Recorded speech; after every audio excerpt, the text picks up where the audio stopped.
protestan guardar y hacer guardar la Constitución Política de los Estados Unidos Mexicanos. Y guardar y hacer guardar la Constitución Política de los Estados Unidos Mexicanos. Del primero al último, todos y cada uno de los funcionarios públicos de México tienen que hacer este juramento para poder tomar posesión de su cargo. La Constitución es la ley suprema. Va por encima de cualquier otro texto legal en un país, o prácticamente en todos ellos. La Carta Magna organiza al Estado. Es la visión que tiene un país de sí mismo. Y por eso en México todos quieren dejar ahí su huella. Las constituciones son proyectos de sociedad y cada quien tiene el proyecto que más le gusta. Elevar a rango constitucional cualquier disposición es la ambición de los hombres de poder. Las constituciones son documentos futuristas. Andrés Lira estudia la historia de las constituciones mexicanas. Y lo digo en plural porque México se convirtió en una fábrica de constituciones. Debía haber sido aquello una caldera que estaba a todo vapor. El Congreso arde. En México llevamos más de un siglo con la misma, pero no es exactamente igual a la que juraron allá en Querétaro. Incluyendo las últimas modificaciones de 2024, se ha reformado más de 700 veces y también ha triplicado en peso. De 21,000 palabras, tiene ya más de 65,000. Eso son casi 400 páginas. Esta Constitución es monstruosa. Tiene una cantidad de cuestiones reglamentarias en los artículos de la Constitución. Nada que ver con la de Estados Unidos, que cabe en 4 hojitas. Desde 1787, que fue promulgada, nunca la han reformado y solo le han hecho 27 enmiendas. La última hace más de 30 años. Pero con todo, incluso esa ha variado desde el siglo XVIII. Querer mantener una constitución es como querer ponerle puertas al campo.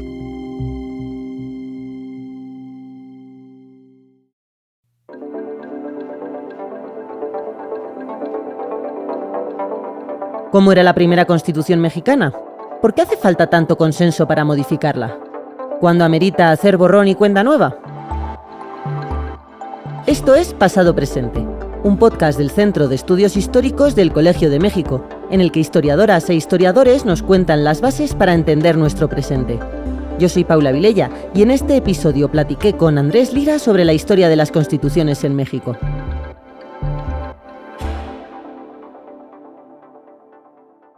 Bueno, yo soy Andrés Lira González, ando ya en mis 82, casi 83 años. Soy profesor emérito del colegio. Mi campo de trabajo es historia de las ideas y de las instituciones, principalmente jurídico-políticas, pero me gusta también mucho la filosofía, la sociología, en fin. Entonces, primero de todo, yo quería entender cuál es el espíritu de este texto, cuál es el espíritu de una constitución, qué recoge una constitución. Bueno, una constitución es un documento que supuestamente es completo, porque en él se dispone la organización del Estado, la organización política.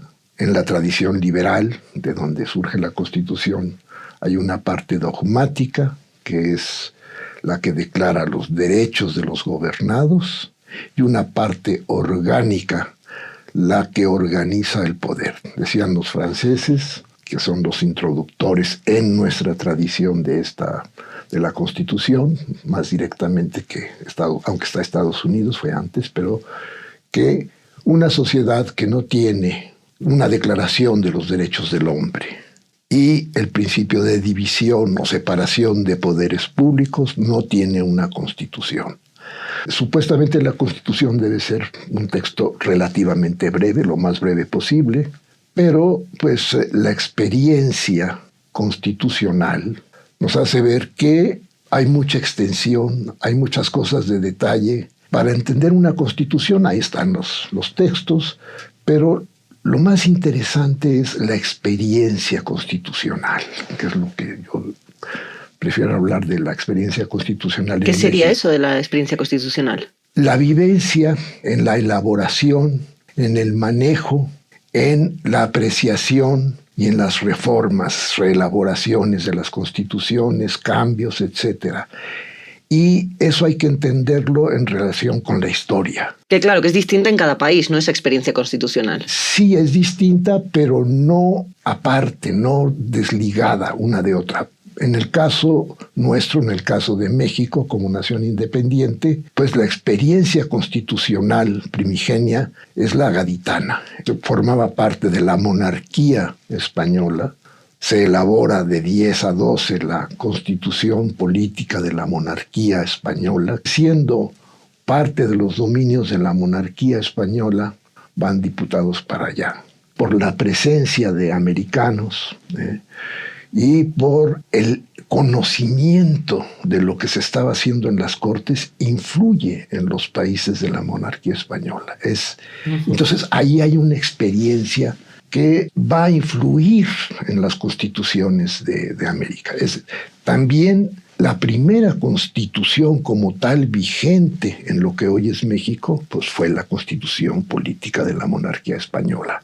Ajá, o sea que es imposible entender la historia de las constituciones de México sin echar esa mirada al otro lado del charco. Sí, la experiencia es importante porque la están absorbiendo de distinta manera. ¿Cómo la adaptan a México, a la situación mexicana? Pues cuando México declara la independencia en el imperio de Iturbide, ahí lo que se decide es que la constitución política de la monarquía española será vigente en tanto no se oponga a la independencia del país. Órale, ¿y cuánto tiempo duró eso? Eso duró muchísimo, duró hasta 1820 y tantos. Y tenemos, en 21 se declara la independencia, pero se declara vigente la Constitución española para que rija en todo aquello que no se oponga a la independencia del país. Iturbide cae ya a finales de 22, 23, tiene que salir.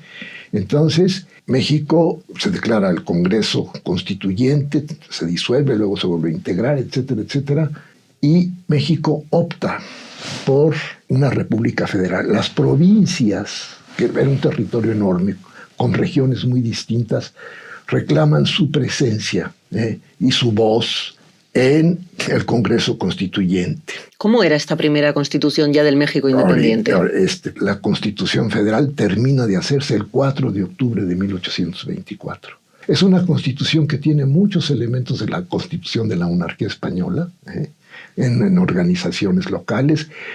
Los decretos relativos a la organización municipal, provincial, etcétera, etcétera, están ahí. Son vigentes independientemente de la Constitución Federal, es decir, de acuerdo como leyes reglamentarias de la Constitución Federal.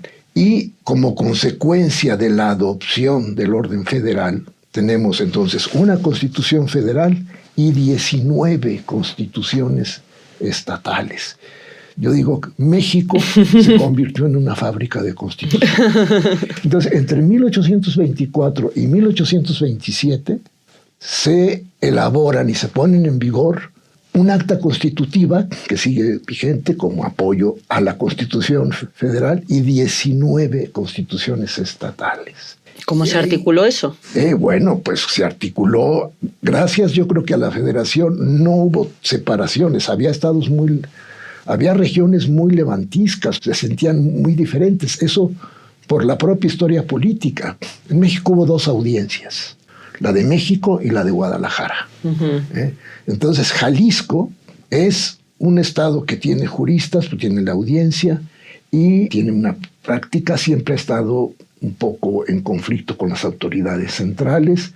Y Jalisco es el primer estado que promulga una constitución en noviembre de 1824. Luego viene Oaxaca, luego vienen todos y acaban de constituirse los estados. El último es la constitución de Coahuila, Texas, en 1827. El Estado de México hasta 1827 promulga su constitución, pero antes se rigió por un estatuto orgánico, etc. Y en esas constituciones uno va viendo las experiencias, cómo se van copiando y tratando de superar los modelos del otro estado. Se vuelve un intercambio, debió haber sido aquello una caldera que estaba a todo vapor en la fabricación de constituciones, y la idea de que una vez promulgada la Constitución deben venir los códigos, deben venir las leyes reglamentarias, y esas pues costaba mucho trabajo elaborarlas porque la mayoría de las constituciones propusieron periodos muy cortos para que nadie se quisiera permanecer en el poder, en los poderes. Entonces se declaran vigentes los decretos de las Cortes españolas en aquello que no interfieran con la independencia. La organización judicial, por ejemplo, toma en cuenta la ley del 9 de octubre de 1812 de España. Esa quedó vigente casi hasta finales del siglo XIX como ley supletoria, porque así se fueron haciendo leyes, pero en ciertos casos, ante falta de legislación, se acudía a esa organización. Entonces, la Constitución gaditana pues está ahí presente, y el modelo de una federación a la manera de Estados Unidos está superpuesto, ¿no? Lucas Alamán, que fue el líder del Partido Conservador en su momento, cuando se hizo el partido, pero que fue el primer secretario de Relaciones Exteriores e Interiores, secretario de Estado, en la Constitución Federal, ya cuando llega en 1823, él andaba por España, había sido diputado en las Cortes españolas. Lucas Alamán dice: si España quedó ofendida por la separación, sus dominios, en el caso de México quedó vengada por habernos dejado esa Constitución española, que está inspirada en la Constitución de la Asamblea Constituyente Francesa del 91. Es una constitución republicana, antimonárquica, tremenda, pero había sido entonces donde el Poder Ejecutivo, que es responsable de poner en vigor la Constitución y las leyes, de darles espacio para que se ejecuten, quedó maniatado por un Congreso que se declara el representante de la voluntad nacional. En México, ya con los principios y el voto universal, en 13 hubo elección de ayuntamientos, y se ve cómo estaban ya listos muchos y cómo ya manipulaban, ¿no? Hay un personaje que estuvo en el Congreso Constituyente, pero también había estado en las Cortes españolas, Lorenzo de Zavala. Es muy interesante cuando dice: eran 300,000 criollos tratando de ocupar los 70,000 espacios que dejaban los españoles, dice. Entonces, se enfrentan ante un gobierno popular, representativo. Los diputados debían durar 2 años, renovar diputados cada 2 años. Entonces, era un grupo irresponsable. De allá se heredó aquí en todas las constituciones, tanto la federal como las de los estados, el principio de división de poderes, claro, y también el de moderación excesiva, vamos a decir, del Poder Judicial. Era el tercero en discordia, como dice el título de un libro de un jurista. Pero la cuestión es, frente a los jueces estaban bajo la lupa del pueblo. Entonces, cualquiera tenía acción para denunciar a un juez que hace cohechos, que hace todo. Entonces, es un poder muy golpeado. En cualquier momento, los litigantes que llevan un proceso pueden inclinarse por el arbitraje. Entonces, todo el trabajo de los jueces se va a la basura y ellos se ponen de acuerdo. Entonces, se va viendo cómo ese poder, no hay un equilibrio de poderes, sino más bien un predominio del poder legislativo, una vez organizado, y una falta de facultades del poder ejecutivo y un abatimiento del poder judicial. Porque además, en todas esas constituciones... ¿Las estatales estamos hablando? Estatales y federal también. La administración de justicia era venal. ¿En qué sentido? Se cobraba un arancel en las cuestiones de acuerdo con el monto, el interés por el cual se litigaba, un porcentaje, ¿no? Las partes tenían que pagar como pago de un servicio de administración de justicia un porcentaje. Había en los aranceles que habían existido antes. Bueno, pero lo cierto es que pues en las causas criminales ahí no se debían cobrar derechos. Entonces, decía alguien, los pobres solo litigan sobre crímenes, con ellos no van a ganar. Entonces hay un desinterés en las cuestiones penales. Surgen muchas situaciones adversas. Se declara la igualdad legal de todos ante la ley. Pero hay gentes que tienen un régimen de vida distinto. Los pueblos de indios, se hablaban todavía los idiomas naturales en la misma Ciudad de México, en los barrios de la Ciudad de México, no se digan los pueblos foráneos, ¿no? ¿Cómo era la primera constitución puramente mexicana? Se construye un distrito federal para residencia de los poderes federales, una parte neutra. Es un círculo de 2 leguas de radio, tomando como centro la Plaza de la Constitución, lo que es el Zócalo. Se llamó Plaza de la Constitución por la Constitución de Cádiz, ¿eh? Todavía, bueno, se le dio ese nombre todavía bajo el dominio español. Bueno, y luego están los gobiernos de los estados con su gobernador, con sus congresos locales para la legislación y con su poder judicial. Todos los estados debían darse sus propias leyes reglamentarias. Lo que empieza haciéndose es pues realmente irse mucho sobre los bienes de las corporaciones eclesiásticas y civiles. Se declara incluso la repartición de las tierras de comunidad entre las familias, los jefes de familia que componen esos pueblos. Eso también viene de allá. ¿Y era corta o larga esta constitución? Era bastante larga, sí. Muy pormenorizada, pues. La federal no era tan pormenorizada porque dejaba muchas cuestiones al interior de los estados, ¿eh? Fue más breve que la otra. Ahora, lo que no tenían esas constituciones era propiamente una declaración de los derechos. La primera constitución mexicana que tuvo un catálogo de derechos fue una constitución centralista, porque con la federación hubo una gran desorganización, un gran apartamiento de cosas, y en 1836 se instituye el centralismo. Ya desde 1835, como reacción a la desorganización que había en la República Federal, se opta por un régimen centralista.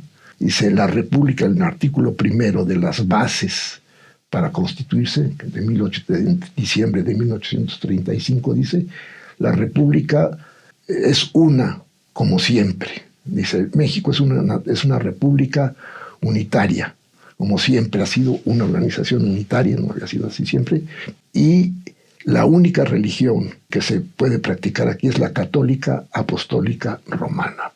Suelta eso porque ya se está dando la lucha entre la organización eclesiástica. Hay que tomar en cuenta que la Constitución española y las constituciones mexicanas declararon como única religión la católica apostólica romana, única verdadera. Y todas las constituciones de los estados copiaron eso. ¿Y en qué momento sale la Iglesia de la Constitución? Va a salir bastante tarde, hasta 1857. Se intenta en agosto de 1856 declarar, de acuerdo con el proyecto de la Constitución, la libertad de cultos.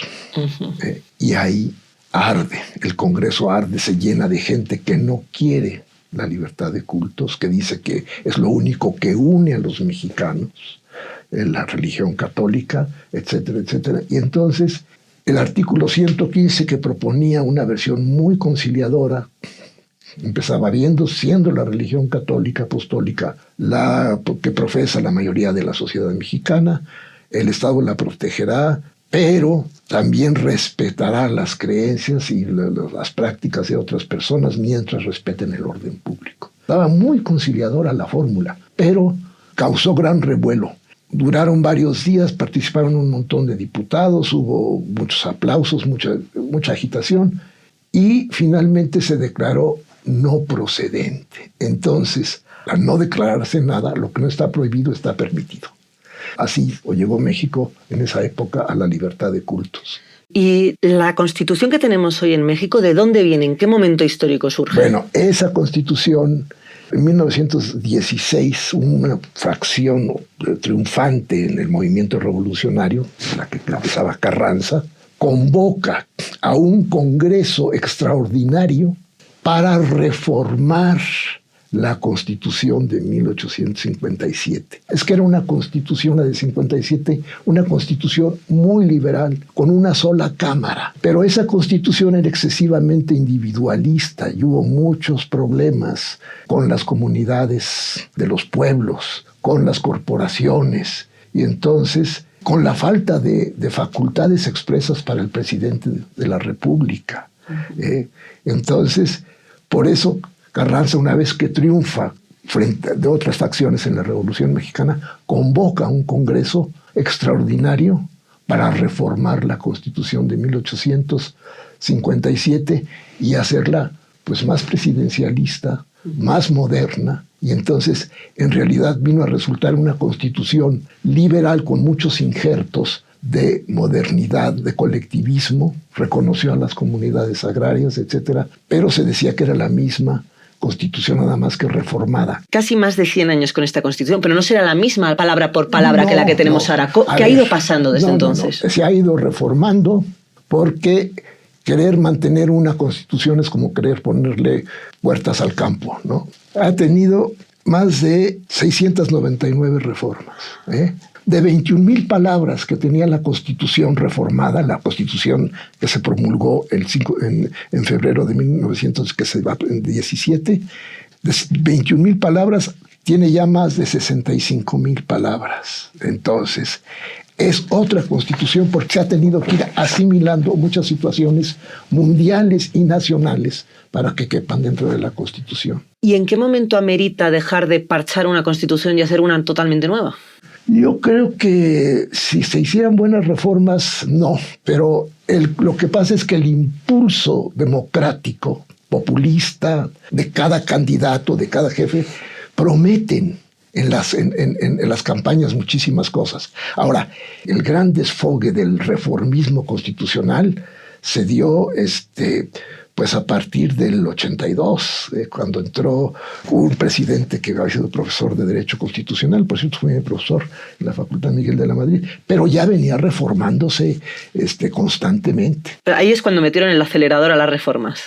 Bueno, una acelerada tremenda, es decir, había una corriente constante.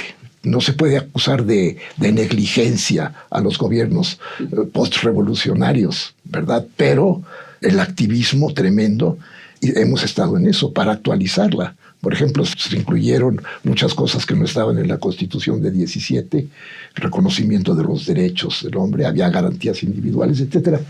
Es que es un texto muy complejo y siguen dándole. Con tantas reformas que ha habido, los números ahí están, sí. Pero ¿cuáles han sido como las más importantes a nivel de contenido? Bueno, el derecho de veto del presidente a la legislación, porque antes estaba maniatado por los congresos. Otra cuestión muy importante es hacer de la Corte Suprema un verdadero tribunal constitucional, porque antes conocía de los amparos y solo a través de la queja de los que se amparaban se podía impugnar un artículo o unas situaciones constitucionales. Y justo ahora que acaba de mencionar a la Corte, ¿en qué podría cambiar, cómo podría afectar a la Constitución que los ministros pasaran a ser de designación electiva? Yo creo que es un problema. Solo hasta 1917 se decía los ministros de la Corte serán electos. Para ser electo ministro de la Corte se necesita ser ciudadano en ejercicio de los derechos, etc. Y estar instruido en la ciencia del derecho a juicio de los votantes. O sea que en un inicio sí que se les elegía. En todo el porfiriato se eligieron, pero el gran elector era Porfirio Díaz. Entonces, porque fueron cortes muy interesantes porque buscaban personal que conociera los problemas. Uh-huh. Por ejemplo, Porfirio Díaz va a Veracruz y se encuentra con el gobernador y le dice: necesito a su secretario de gobierno para ministro de la Corte. Era un buen jurista que había resuelto muchos conflictos agrarios y sociales legislativamente en Veracruz. Que estaba ahí en contacto, ¿no?, con las problemáticas. Tenía mucha visión y tenía buenos ministros. Y entonces eso se rompió, ese contacto se rompió, entonces vino la crisis y él se hizo viejo, ¿no? ¿Y cómo le podría afectar a la Constitución que ahora en estos tiempos no son los mismos que en el porfiriato? A mí me preocupa mucho porque cuando los puestos se vuelven botín político, entonces, ¿quiénes van a ser candidatos? Pues los que nombre la organización política más poderosa, más extendida. Sabemos cuál es. Entonces, antes fue el PRI durante muchos años. Ahora, desde el 18, pues desde antes ya venía muy fuerte lo que va a ser Morena, el PRD primero, el Partido de la Revolución Democrática, luego Morena, que tiene un arrastre pasó lo que pasó con la Constitución de 1824. Surgieron muchos grupos extraconstitucionales que no encajaban en los partidos políticos. Son creaciones extraconstitucionales, son empresas dedicadas a conquistar el poder. Y eso es inevitable en una democracia. Que es mejor dejar que los que se encarguen de cuidar a la Constitución estén solo encargados de eso, ¿no? Y no tengan como otro tipo de intereses. Para ser juez se necesita conocer bien el derecho, conocer bien la problemática. Emilio Rabasa, que era un jurista muy interesante del Porfiriato, decía que el poder judicial no era poder, porque él no tenía iniciativa, siempre se movía por instancias de los litigantes. Pero cuando fue a Estados Unidos, estuvo expulsado allá, vio cómo funcionaba la Corte norteamericana, escribió un libro que se llama El Juicio Constitucional, muy interesante. Precisamente le llamó la atención porque la Corte Suprema de Estados Unidos tiene la posibilidad de declarar inconstitucional una ley y ya no se aplica. Aquí no había ese sistema, solo se aplicaba a los que pedían amparo, pero en fin, son minucias que deben manejarse con mucho cuidado para manejar el equilibrio y la comunicación con los otros poderes. Una corte dependiente de un solo poder, pues de un poder electoral, de un movimiento, eso pues inhibe mucho la formación de la propia judicatura. Eso es, yo veo muy problemática esa situación, pero en fin. Y volviendo un poco más al texto constitucional, ¿por qué en el último siglo todo el mundo ha querido dejar ahí como su huella en la Constitución con las reformas? Cada quien quiere pasar a la historia. Hay situaciones imprevistas que se presentan y hacen ver soluciones que se llevan a la Constitución. Elevar a rango constitucional cualquier disposición es la ambición de los hombres de poder. Entonces, eso es incontenible. El proceso de reformar una Constitución es que no hay texto que pare a la realidad. Y frente a nuevas realidades, entonces, nueva Constitución o nuevas leyes constitucionales. Y es precisamente por eso por lo que cuesta tanto cambiarla por completo, es decir, por lo que hace falta tanto consenso para modificar o para hacer una nueva Constitución. Es que una Constitución son constituciones rígidas que para su reforma requieren de determinados requisitos especiales. Una mayoría de 2/3 partes en el Congreso General y la aprobación de la mayoría calificada de las legislaturas de los estados. Eso está desde la Constitución de 57 y la de 17 es así, ¿verdad? Entonces son constituciones rígidas. Entonces viene el jaloneo político por lograr las facultades adecuadas para cambiar la Constitución. Eso se hace en la vida política, no se hace en la vida legal, reglamentaria, ¿no?